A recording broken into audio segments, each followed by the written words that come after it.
So, Wendy, I'm so excited to have you on this show. I know you were just telling me that we've known each other for 10 years already. That blew my mind because I don't know, time flies. It does fly. We've grown a lot prospectively. I know when I first met you, you were at Merrill Lynch, and then I followed you over to Charles Schwab. So just for anyone to know, Angela was my first financial advisor. My father died and left me a pretty good size inheritance, and I didn't know what to do with that money. And Angela came highly recommended to me by a friend, and she helped navigate me through buying a home and doing all those things and taught me the ins and outs on, what the feds and local government is looking at when I'm dipping and dabbling into my 401k. The history. Yes. Yeah. And so I've kind of been there watching from the sidelines as your whole life has transitioned and changed from starting a family to buying a home to starting a business and all of that. And so when I was doing this, I was like, I need to interview Wendy because now you have this booming business. Mm-hmm. When I launched my business, you were one of the first people I came to. First of all, I was scooping your website. Your website is off the chain. Everything that you were doing, it was just like, Wendy knows what she's doing. Let me watch what she's doing. Let me learn from her. And then I remember scheduling the calls with you, and like the stuff you were telling me was blowing my mind. It was like, it was overwhelming because it was just so much information. Mm-hmm. So when I started doing this, I was like, Wendy's got to be on this. Mm-hmm. So I wanted to start off with kind of go back to when you were working that job. I remember you telling me, I hate this job. I hate this job. I hate this job. I hate this job. And then all of a sudden, boom, I'm starting this business and you did it. How did you feel during that time, like taking that leap and risking everything to start your own business? So I've always had these whiteboards ever since college, and really from my parents. My parents have always taught me and raised me in a very organized way. They've always taught me in like a cause and effect or logic. And I remember looking at the whiteboard one day, and I had already gotten laid off from the first job. And my biggest fear was, if I become a homeowner, how am I going to be able to manage all of this? And sometimes we stick to things because it's familiar and it's safe. And so I had gotten laid off from my first job. I had started my business in 2013, formed my LLC. About 2 months into being laid off, I got pregnant with my first child. Up until when I was 6 months pregnant, I was in the thick of trying to work this business. And at that time, I didn't have a choice because I got laid off.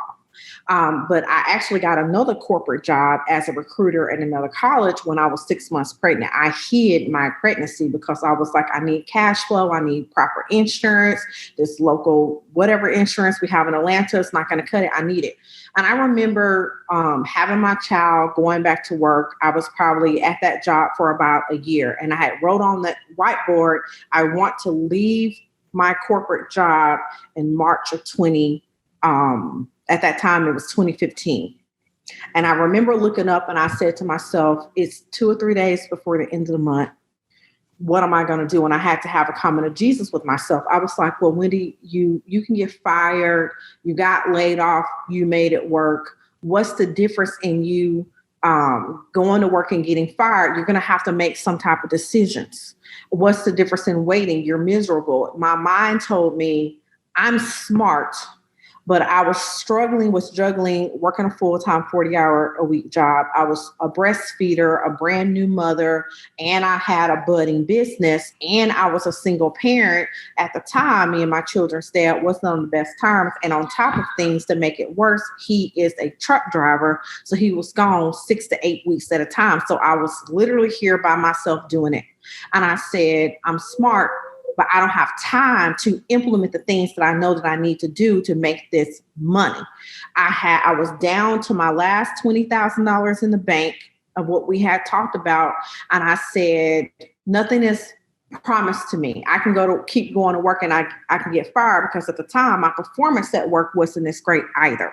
Mm-hmm. So I called their dad. I ran by him what I thought was going on. And thank God that day we were on the greatest of terms. He said, listen, if you think you can do this, then I will support you. He mean like be my cheerleader. Mm-hmm. And I said, okay, I'm going to quit. I went in there. My boss was like, you're at work late today. I was like, yeah, I think I'm going to quit today. And he was like, what are you talking about? And I was like, I'm going to log into my computer, sit down. I'm going to print out my resignation letter, and I'm going to use your printer. I'm going to print it out, and I'm going to bring it here to your desk, and I'm going to go home. Well, after that, I didn't have a plan. I didn't have a strategy. I remember going in that morning, telling my in-home provider that I was going to quit. And I was depressed for like 3 months. I had no systems. I had no strategies. I said I knew if I had time, but there was no plan. And finally, the things that got me in gear, the babysitter was like, Wendy, you said you were going to do this. I understand you have money, but your money is going to run out. You need to be on a schedule. You cannot keep dropping a kid off at 11 o'clock. He's supposed to be here at 8 a.m. in the morning. He's missing the critical point of his curriculum. Get it together. Then their dad pissed me off. He was like, babe, I know you wanted to do this, but maybe until you start making money, you might want to go get a part-time job. That was all the motivation that I need. My only goal, it was never to make six figures in my business. My goal was to replace the corporate job that I had prior to the one that I had left, which was at that time was $64,000. So it only took me about 16 months to go from zero to my first, I think it was $62,000 I actually made. My first year of business, I made $12,000. And I think that's important to state because a lot of people are seeing these success stories in the online space and everyone is talking about six figures, but that's not true for a lot of people. But for me, I knew what I had, what it took. I have excellent work ethic. I have the ability to execute and I have the ability to follow through. I was more concerned about my ability. My only priorities were making sure I paid the mortgage so we have a place to stay, making sure I continue to pay for childcare so that I have the support that I needed so I can build my business. A lot of times I wasn't able to make mortgage. The money that I could have paid my mortgage, I invested it back into the business and I just paid it later. So I went from a credit score of 780 all the way down to 500s. And it was bad for a lot of years. In the past 5 years, I had no credit cards, no lines of credit or anything. I have completely bootstrapped my business and got it to where I am. Only at the beginning of this year was the first time I actually was able to pay for drumroll health insurance.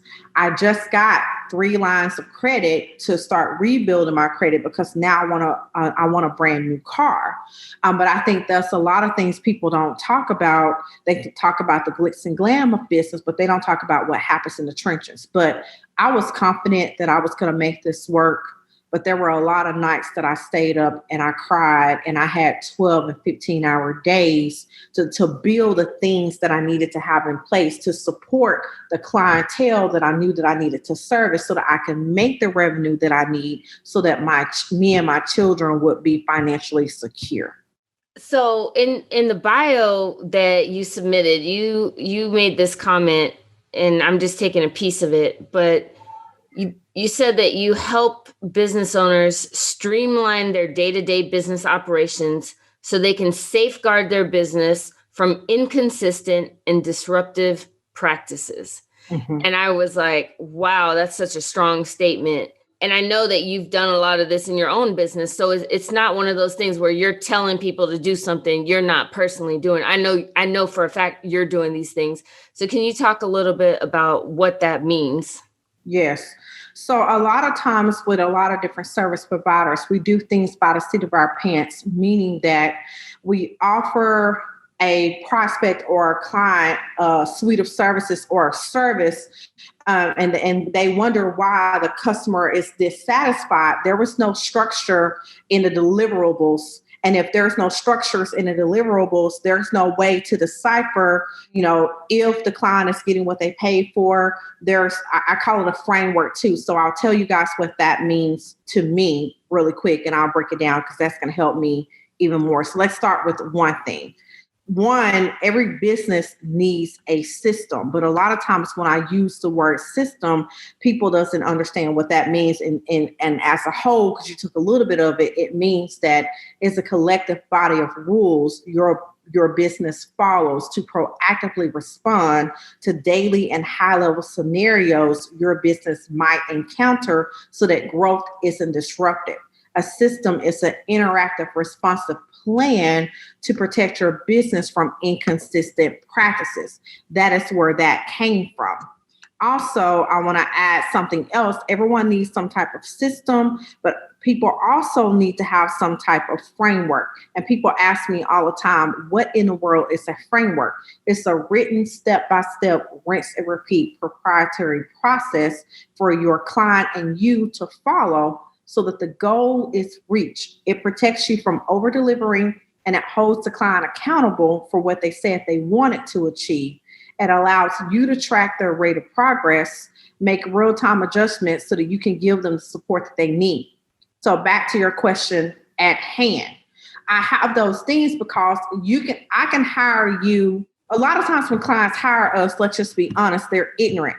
They have a goal, they want a result, but they don't really understand what needs to happen in order for that goal to happen. In order to run a successful business, you have to, one, educate the client in what is needed.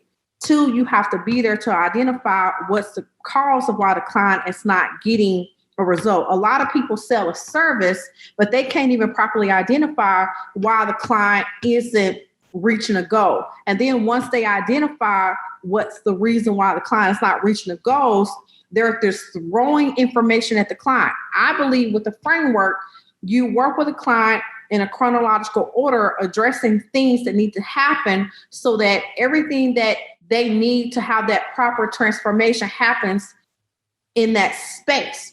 But if there's no process to follow, if there's no rules, if there's no systems there, then yes, something catastrophic can happen or something that can demand their attention, disruptions. And when disruptions happen, there's no way to get back on track if there's no framework to follow, because I was just doing things based on what I think and what I felt. There's no true process for me. And so that's why a lot of people are not really truly able to gauge their level of success or why things are happening, because they don't have a check and balance system for themselves. So if you don't know exactly what your clients need to do or have in place to be successful, the client is also lost in what else needs to be provided for them to be satisfied. And so for me, I feel like every client, I don't care if you're a 7-figure earner, 6-figure earner, you got $2 in the bank. Every client goes through a 6-step process, because I teach service-based entrepreneurs how to streamline and automate their business system so that they can escape burnout, work with the right clients, increase their profits, and save time. If my promise in my service offering says that, then my framework and how I work with the clients needs to mirror that. So there's only 6 steps that a person does when they come and work with me. We're going to redefine their client avatar, because all of y'all are selling and creating experiences from the wrong to the wrong people. The second thing we're going to do is help you activate your framework, which again is your step-by-step, rinse and repeat proprietary process that empowers you to help your clients achieve the results your services promise. The third thing we're going to do is monetize your expertise. Everyone always comes to me and say, I want to make money. I want to make money. I want to automate my business. I can't help you make money or automate your business until I know who we're going to create the experience for. Then I can't help you make money or automate that business until I know you got a system or process that you're going to follow that's going to guide the client to the result your services promise. Then once we figure out what your framework is, then we can talk about what services you want to offer and how you want to facilitate that experience. Once we figure out what those services are, then we can start talking about automation. We can talk about a plug and play strategy for your service and product fulfillment so that you can ditch the busy work for good and have a plan in place to manage your clients without the I don't know factor. By the time we get down to automation, the clients are like, oh my God, Wendy, I feel so legit. I feel like I have my stuff together. But now what do I say and do to get these people to pay me? Then we start talking about perfect your pitch, sales, and marketing. After we figure that out, the client has everything they need in place to rightfully do all the things that my promises says. But then they're like, oh my God, Wendy, I can only work with you for 6 weeks. My 6 weeks is here. What do I do to manage all these things that you helped me put together? Then I offboard them with a profit plan. I walk them through. When you're on the phone with someone or someone is looking at your services and they can clearly see there's a process they can follow, it's an easy sale. It gives them a peace of mind, and then they know exactly where they are in the process to work with you. Now, that is very generic, but the process works. But then I also have other things in place over here to the side to where once someone hires me, everyone fills out an intake form. I ask them specific high-level questions so I can understand what's going on. And then that person still gets a tailored strategic plan based on their situation so that their experience with me doesn't feel generic. But a lot of people are out here charging a lot of money and there's no process for their clients to follow. And then they're wondering, why is the client mad? How come that client, I wasn't able to retain that client? How come that client is not buying this, that, and the third? And another reason why the framework works is, again, it helps us to stop over delivering. I can do a lot of things. You can do a lot of things. The problem with clients is a client will come to us and they want all these things. I can give you those things. But if I give you what you asked me for, if you implement them, you are not going to get a result, or you're not going to get a result that's sustainable. So in order for your results to be sustainable, you have to go through my framework. You're going to get what you want and you're going to get what you need, and you're going to be mad about it. But once it's all in place and you see the new levels of revenue that your business are able to get, then you're going to be happy. Yes. But if I have a process or system for my clients to follow, if those things don't happen, then it allows us as the business owner to immediately to identify where the leak is in our business. Mm-hmm. That way we're not waking up day in and day out wondering how come XYZ is not working. That is why a lot of people are scrambling. So when you started your business and you started to build this framework and build these processes and build all this automation, and I've seen some of it and it's incredible. How did you learn how to do all that stuff? By me getting pissed off by hiring other service providers and they not giving me what I thought I paid for. Like I've done $5,000 investment, $7,000 investment, $1,000 investment. I am a consumer, just like you guys are a consumer. It doesn't matter if I'm making a $35 investment or a $10,000 investment. I have a certain expectation. So I built this out based on what I wished someone would have done for me. If I'm coming into your program and I've dropped you $5,000, I'm going to expect for you to sit down and talk to me and help me build out something that's something for me, not say, oh, Wendy, go build a $1,000 offer and then you don't give me a blueprint or framework to follow to do so. That sounds good, but I don't know how to implement those things so I can get that type of revenue results. And I learned that we all do live in a digital world like social media, but people still crave human interaction. They want to be seen. They want to be heard. So I said, I hate it when I got on the phone with a service provider and they would say, well, Wendy, what do you want to talk about today? A whole gamut of stuff. There was no order. There was no processes. There was nothing. So a combination of things. I built it based on what I wished that other people would have given me. The second thing I did, I went and hired people to teach me a lot of different things on the tech side that I didn't know how to do, but I knew I needed to learn how to do to make it all come together. Once I learned all these individual skill sets, I just kind of put them together. The third honest response is trial and error. Every time I get a new suite of clients in a particular offer, they tell me about myself. And then I go back and I optimize whatever it is that was out of alignment for them. And if I'm working with them and I realize in the middle of working with them, there's a better way we can do it. I say, hey, Melissa, I know I promised you this.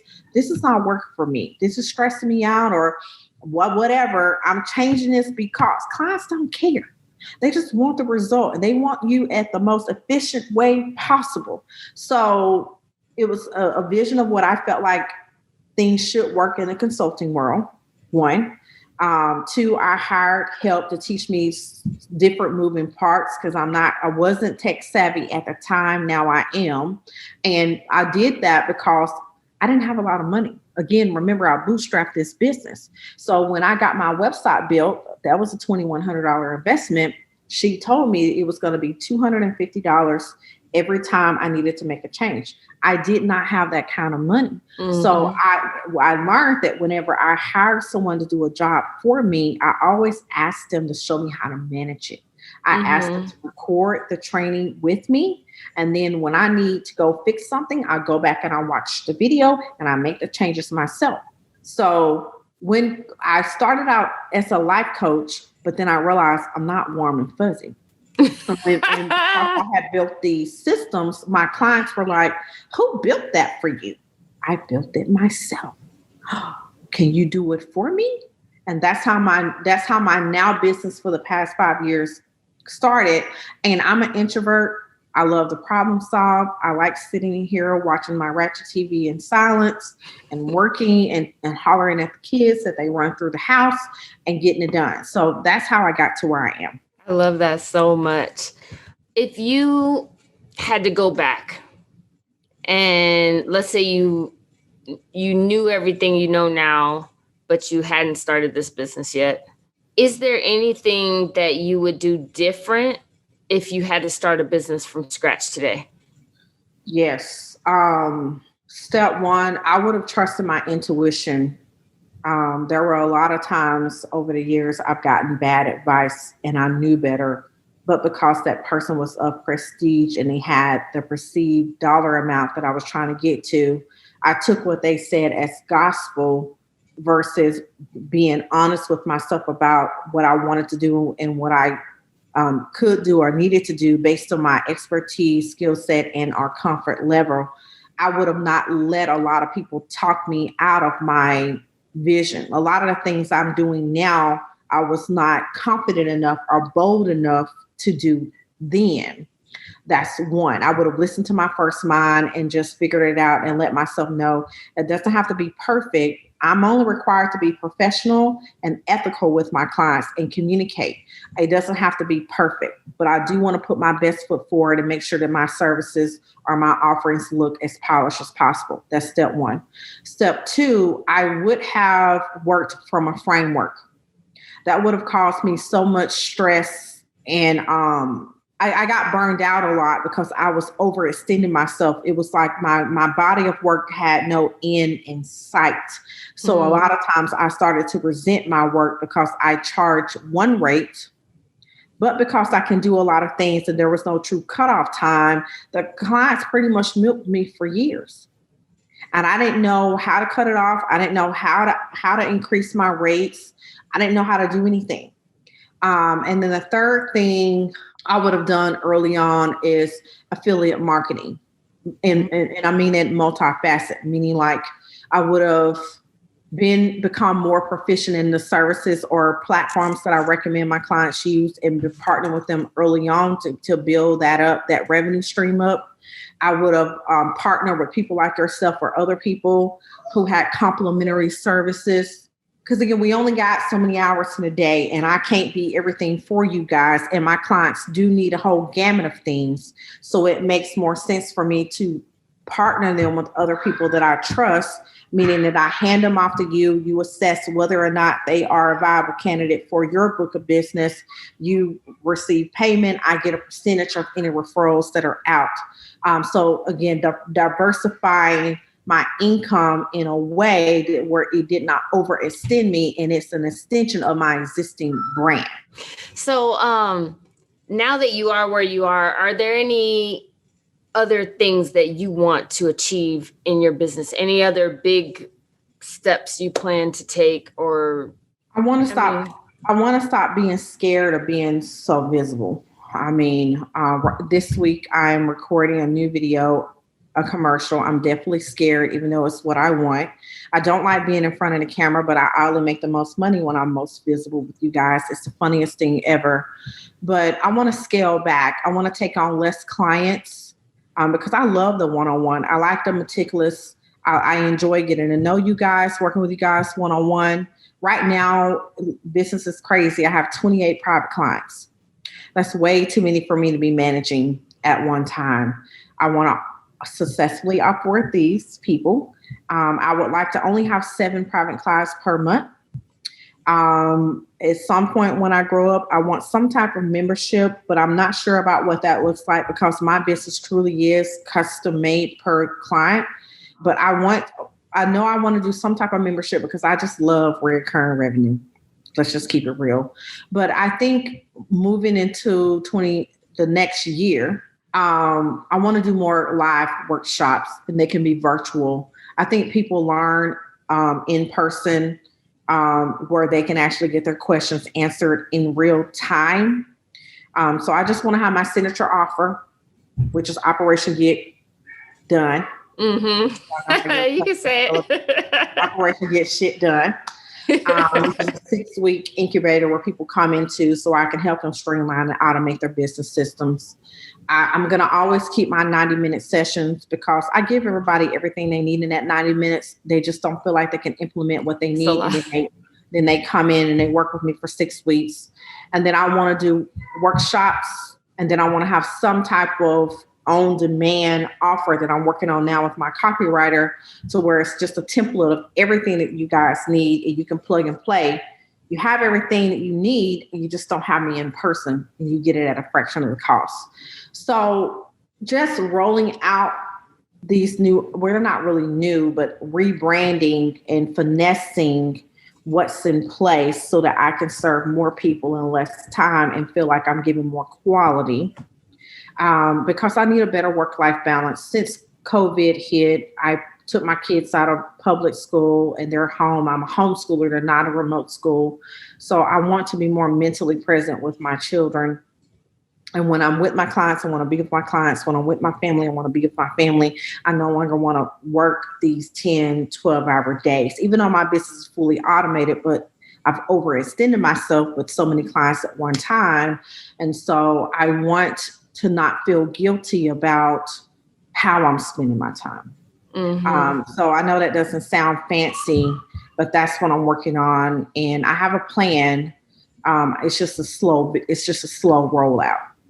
Understood. One last question is, I know that you're a solopreneur. And we've talked before about building teams. I mean, I've talked to you about me building a team, and I've asked you what your thoughts were in terms of like, would you want to build a team? Would you want to have other people? Would you want to have a partner? Like all of that. Has your view changed on that at all? Or? So let me give you my honest answer since you asked. I've never wanted a team. A lot of people feel like a managerial position is glorious or being the boss is glorious. I've never wanted that at all. I get frustrated because I have unrealistic expectations. I expect other people's work ethics or point of view to be just like mine, and that's just unreal. And I don't like, it gives me anxiety feeling like I have to be responsible for other people. Now, I do understand there's different mindsets I need to look at, but I've never desired having a team. However, as my business continues to grow, that's really not realistic. I'm going to need to at least some sort of support system for me to proactively grow and not burn any bridges with any clients. I'm open to more collaborations to where I'm working in tandem with people. We have talks, but I just have an issue. Like, I don't feel like I don't want to answer to no one. And what's weird, yes, I answer to my clients, but that doesn't feel stressful or overbearing. But being a part of a team, that's like big girl status. Like, oh my God, But I think over time, I will figure out what that may look like for me, even if I just have somebody there for me part-time. But I have a problem of control. I'm not even sure about what in the dickens I would delegate to them. So right now, as I grow, I am welcome to more collaborations, more affiliate opportunities, more partnerships, having an actual team for my business. I'm not there yet. And that's okay. Because I have automated a lot of things, I can do a lot of things quickly and easily because of who I am and how I like to work based on my work ethic. Will I be able to sustain this for long term? Probably not. So I will have to make some decisions. I need to figure out what that threshold looks like. At this time, it is undefined. And that's one thing I've learned about business and life in general is that things are always changing and we grow, we live, we learn, and something might be cool for us one minute and the next minute we're like, I'm off that. Mm-hmm. So things change and we just have to pivot and make changes and implement new things as we go. I mean, I'm doing a lot of that in my business too. Just figuring out what I like, what I don't like, what I want to do more of. And hey, I don't like doing this, so let me find somebody else to come in and do this so I can go do more of this that I like to do.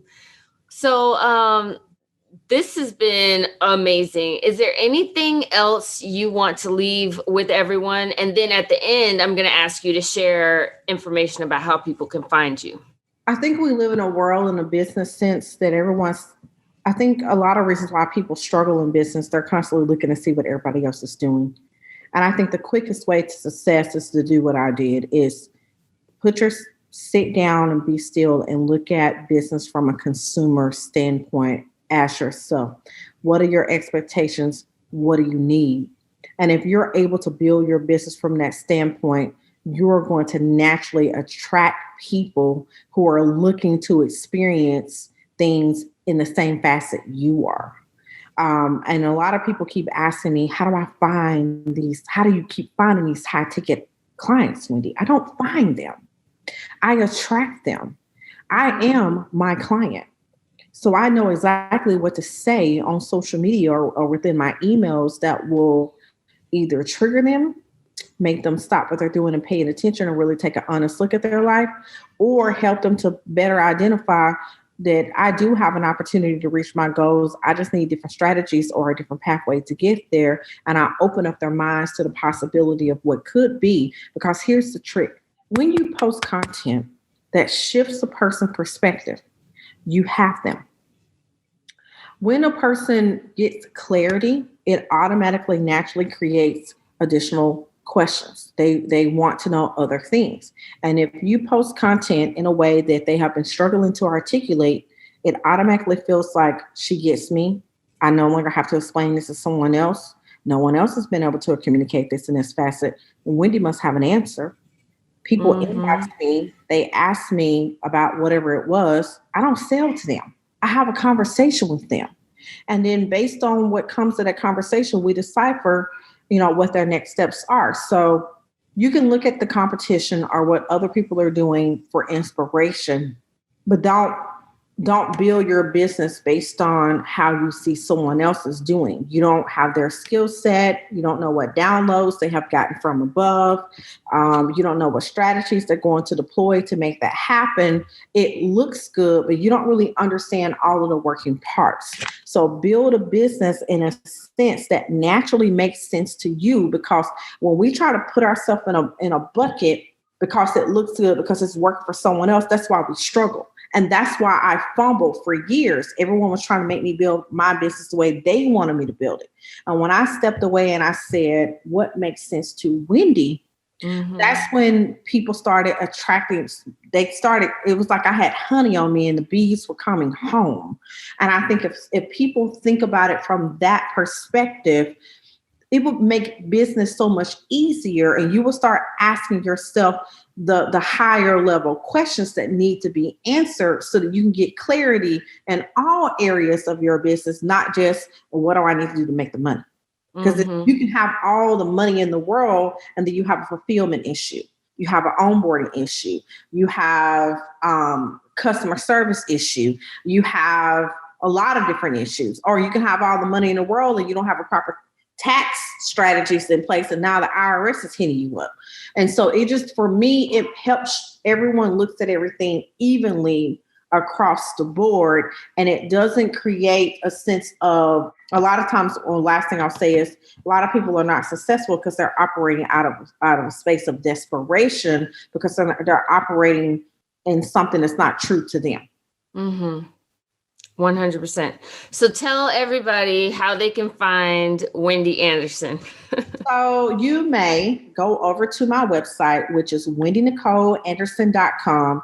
Scroll all the way down to the bottom. Book a time to talk to me. You know you want answers. You're not sure about what you need to do to take your business to the next level. Just click the link. I'm going to ask you a series of questions because it's always best to be prepared. And then we're going to get on the phone and we're going to talk. And we're going to decipher if and how I can support you. It's that simple. So just come talk to me. It's a 30-minute profit clarity intensive, and it's at no charge to you. All right. Well, thank you so much. It's great having you on. Absolutely.